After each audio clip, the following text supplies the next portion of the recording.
Bienvenidos a un nuevo video más en este canal.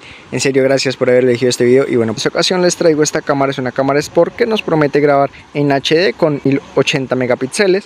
Y pues les vengo a mostrar si en realidad por su precio, que ronda alrededor de 80.000 pesos colombianos en el mercado, es favorable comprarla o no, ¿vale? Si nos conviene o si nos conviene comprar otra mejor, dependiendo para qué la vamos a necesitar.